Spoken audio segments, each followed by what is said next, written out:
Vriende, goeiemôre. Dis Koffiekuier 934. Dis Dinsdag die 15de April. En voordat ek vanmôre saam met jou 'n bietjie kuier, wil ek 'n persoonlike opmerking maak. My ma, Jolanda, verjaar vandag. Ouma is 85 jaar oud. En ek wil net vir jou sê, ma, dankie vir die voorbeeld wat jy stel vir ons as kinders, kleinkinders en jou agterkleinkinders. Mag jy regtig nog 'n hele klomp jaar vir ons gespaar bly.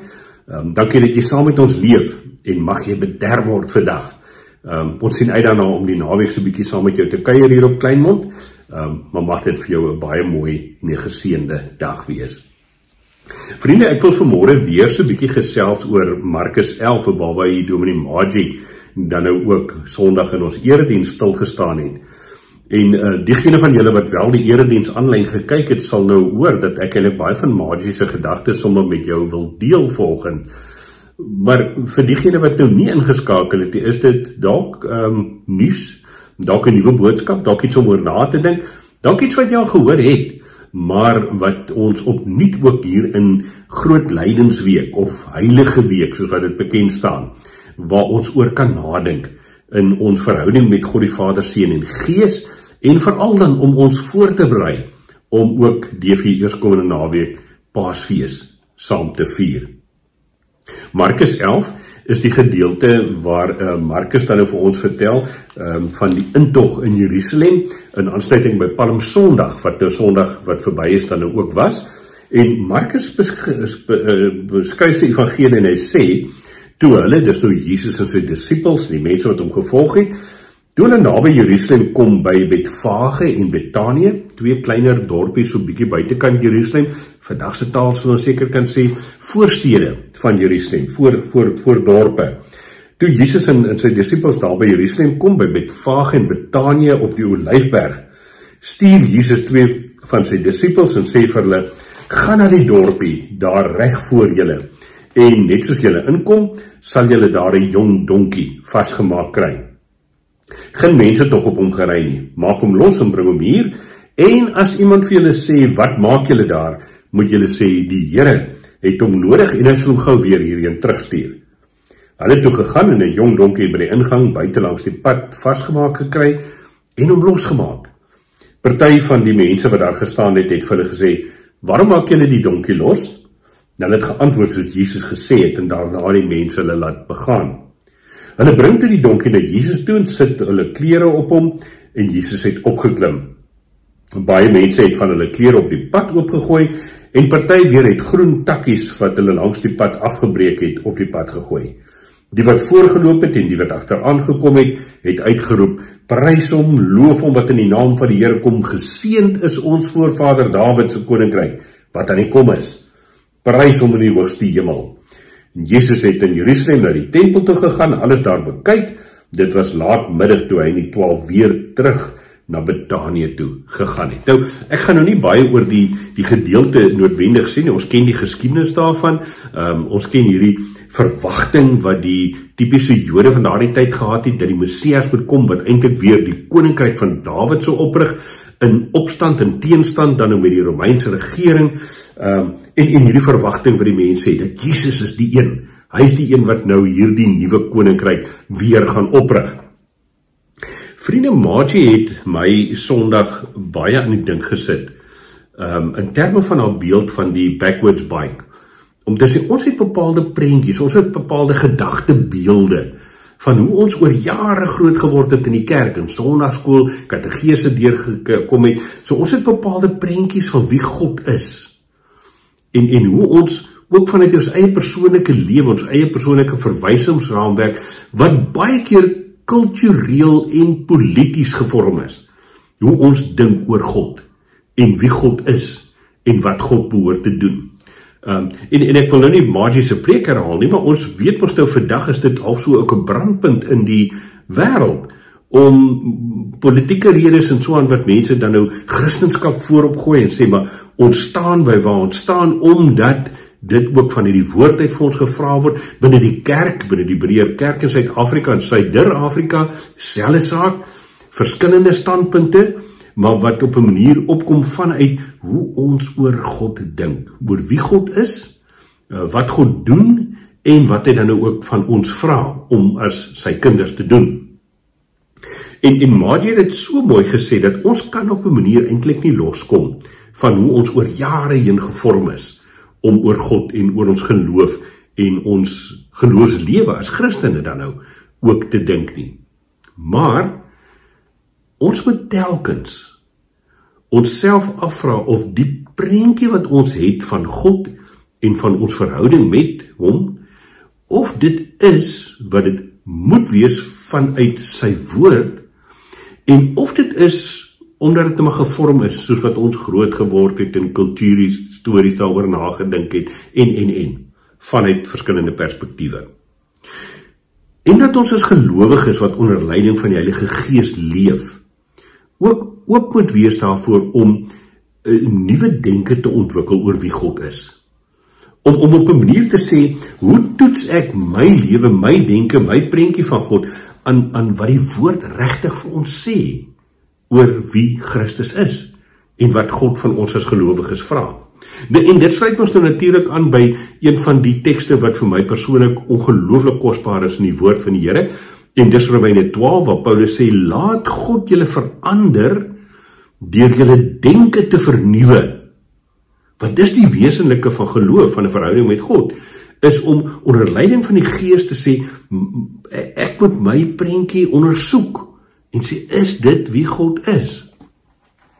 En as 'n mens dan nou so daaroor nadink, en so Maggie dit nou ook Sondag gesê het, en jy gaan lees die evangelies deur, Matteus, Markus, Lukas, Johannes se verhale, en dalk veral Lukas se verhaal, dan skets die Bybel vir ons 'n Messias, Christus, wat homself ontledig het, wat in terme van Paulus se woorde aan die gemeente in Filippense 2 vers 5 tot 11, wat gekom het en nie vasgeklou het in sy koninklike status en ampt nie, maar wat die gestalte van 'n diensknegt aangeneem het, wat nederig was, ry op 'n donkie, nie op 'n perd nie, van 'n Christus, 'n Messias, wat gekom het, nie om te sê, dis my standpunt en ek staan op my regte nie, maar op 'n manier te kon vra, hoe kan ek dien?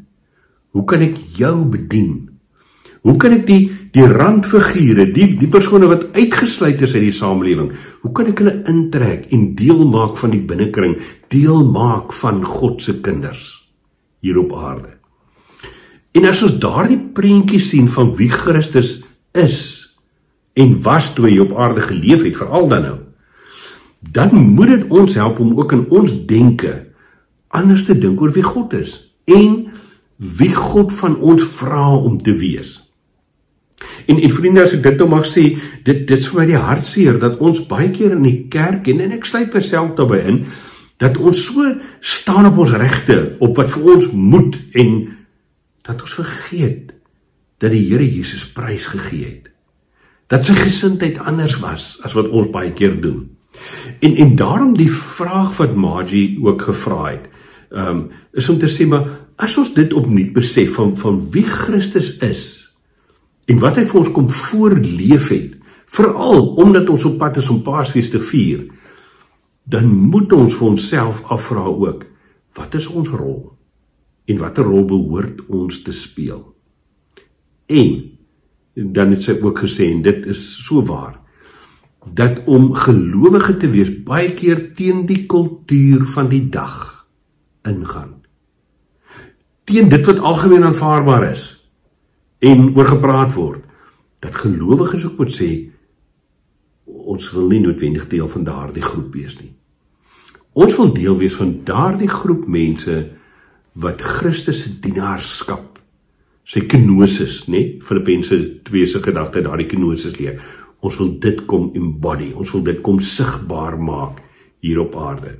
En dit sluit vir my so mooi aan by ook ons gemeente, Kogelberg gemeente, se roepingsverklaring, waarin ons sê, ons is draers van sy lig, nie my lig nie, dit gaan nie oor my nie, wat ek dink goed is nie, wat is die waarheid van Christus wat in mense se lewens ingedra moet word. Ons as Kogelbergers sê ook, ons is in die tweede plek mense wat 'n verskil wil maak, so ons wil die lewe beter maak, ons wil dit anders maak, ons wil 'n verskil maak, maar met deernis Nie vanuit 'n top-down posisie sê, dis hoe dit is, ek sê, so moet dit gebeur, maar met 'n sagtheid wil ons 'n verskil maak in mense se lewens. En daardeur, die derde punt van ons roepingsverklaring, om te sê, ons wil juis op hierdie manier ambassadeurs wees van hoop. Die mense wat in 'n hopelose lewe, in 'n hopelose wêreld, kom sê, maar God se werklikheid gee hoop vir gelowiges, gee hoop vir die wêreld daar buite. As dit is hoe ek en jy nadink, toelaat dat God ons denke verander, ons nuut maak, dan wil ek jou uitnooi om hierdie naweek Paasfees in hierdie gesindheid te vier. Mag dit vir ons 'n wonderlike belewenis wees, nie net nog 'n Paasfees waar ons deur die rituele gaan, deur die gewoontes gaan, op die normale manier Paasfees, maar dat ons regtig sal vra, Here, deur u Gees wat in ons is, begelei ons om op hierdie pad inderdaad bereid te wees om agter Jesus aan te loop, elke dag van ons lewens. Kom ons sit so dan met ons saam. Vader, dankie vir die voorreg wat ons het, om gelowig die Bybel, u woord in die hand te kan vat, dit te kan lees, en Here, onder leiding van u Gees daaroor na te dink, en op 'n manier nie net na te dink daaroor nie, maar ook te vra, help ons om korreksies te maak op die prentjies wat ons dalk het van u koninkryk, wat ons nog nooit oor nagedink het nie.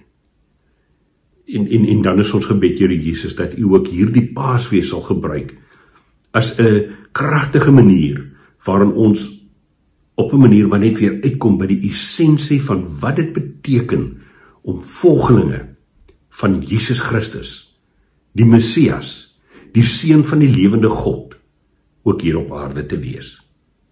Ons eer u daarvoor, en ons bid, Here, dat u by ons sal wees, dat u voor ons uit sal loop, elke dag van die lewe op hierdie pad, hierdie roepingspad, wat u vir ons as u kinders het. Ons bid dit in u naam.